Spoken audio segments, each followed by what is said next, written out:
Ladies and gentlemen, welcome back to Driven Wyld. Today we are talking about the Uber Pro Awards update. While a lot of people can claim that gig workers will not receive any benefits for being an independent contractor, there are some things that can act almost as if they're a consolation for said benefits. And in the case of Uber, that is the Uber Pro Rewards. And recently they made a change to that I wouldn't have noticed until I saw something pop up on my account that took me by a bit of surprise. So with that said, we are talking about the update to the Uber Rewards program specifically, what they tell you about it versus how it actually is, and everything in between. But before we do that, let's go over a quick disclaimer. The content of this video does not contain, is never intended to be, legal, business, financial, tax, or health advice of any kind. This video is for entertainment purposes only. It is advised that you conduct your own research and consult with qualified professionals before applying anything you find online. I also want to be clear that everything that we're going to be going over, especially with Uber as a platform, is very market dependent, and what applies to me and my market may not apply to you. So with that said, let's get started. What is the Uber Pro Rewards program? In short, Uber Pro Rewards is a benefits program with opportunities to save money on certain things that they offer within the program, such as Costco, 7-Eleven, some gas programs, car maintenance, and even some college tuition in some areas. I made a video talking about some of the benefits in my area specifically. I will leave them in the description. Feel free to check that out. The new update. Before this update took place, the only thing you needed to have access to this program is, number one, have a certain number of points that you achieve through the deliveries or rides that you're giving during certain periods of time. And with said points, you earn a certain tier level within that system. You also needed a 95% or better satisfaction rate, but if your standards are high enough and your customer service skills are solid enough, you should be okay in this area. But they've raised the barrier of entry with these reward system, and that is you need to have a 5% or less cancellation rate. I'm gonna be real with you. When it was initially introduced, I was pretty pissed about it because Uber specifically is known for slipping in orders when you are in the middle of doing things. And because of that, while you're typing something, you're accidentally accepting orders a lot. Even though you have no intention of accepting, you didn't even see it by the time your thumb was about to hit the A, or you're trying to type a number in and suddenly, bam, an order came in that is a no-tip order that you would never have taken otherwise. And because of that, your cancellation rate goes up because you didn't want that. You're not going to take it just because they slipped it on you. How else are they going to get no-tip orders delivered, right?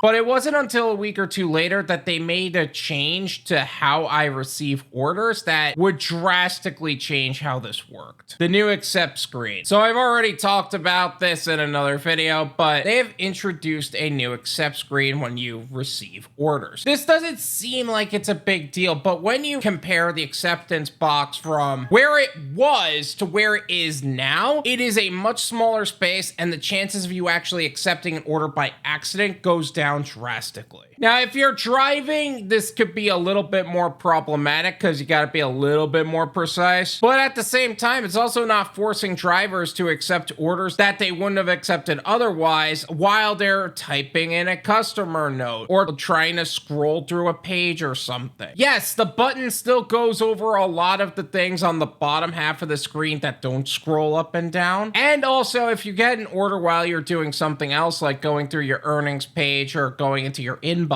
it will take you out of that screen and back to the home page. That is still a thing, but a win is a win. The amount of orders that I have accepted by accident has gone down drastically. Just make sure that you stop requests when you pick up an order when you have to, because when you get more orders, when you're almost completing one and you're continuously getting orders over and over again, it actually makes it harder for you to actually drop off the order still because it messes with your GPS and stuff like that. But overall, you should be okay. But the important point is that you have an easier time maintaining your acceptance rate below the 5% mark. And if you want to capitalize on the rewards program, that's not a major concern you need to have. The problem with the rewards program. Now, here's the other problem with the rewards program as a whole that I feel like needs to be addressed. It is still a growing reality that the rewards program on Uber is kind of lame, to be honest. You can tell some of them are just glorified qualified affiliate links and subpar ones at best. Not to mention, some people have some of the things that are listed here already, so it's kind of irrelevant to offer them. Oh, you want a year-long subscription to Costco Gold Star membership? A lot of people have that already, so that's not even a perk. Now, if you said if we get access to the program, we could get that for free for a year, from that point, that's a different conversation, but I don't think it's gonna work that way. Maybe I am wrong. Maybe I'm biased because I don't use a lot of these things, and I have a mechanic that does well by me, so I don't need the discounts for a place that probably overcharges for their stuff anyway. But let me know in the comments, have you ever used any of the rewards that are available within the app, and what are your experiences with them? A look to the future. With Uber making these changes with how the cancellation rate system works, maybe there are some changes to the cancellation rate on Uber that we should be expecting. For now, it's a requirement to stay on the platform and to keep it low so you can have access to the rewards program. Will we see the cancellation rate system become more rigid or definitive rather than just keep it below the local rate, which is a dumb metric and answer because they don't tell you what your local rate is unless you talk to a Uber crew member, and that's not really helpful. Or will we see more programs in the future with a cancellation rate requirement to be a part of it, such as DoorDash's completion rate system and the large order program within DoorDash? One of Uber's weaknesses is that they're not part of the major catering programs that have been growing recently. Maybe this is a step in that direction. Right now, that is yet to be seen, but Dara has made it a point to make Uber the best and the fairest platform for flexible work, and whether you believe him or not, this update seems to be a move in that direction. But what do you think of this change? Is there something else that I have yet to discuss about the cancellation rate system or the Uber rewards program that I haven't covered in this video? Let me know in the comments. Let's make sure that anybody and everybody knows anything and everything they need to know about the update with the Uber Pro reward system and the cancellation rate system, so that way we could all make the most amount of money in the least amount of time in the safest possible way. Thank you so much for watching. I really appreciate it. As always, make sure to hit the like button, subscribe if you're new, and I'll see you guys next time.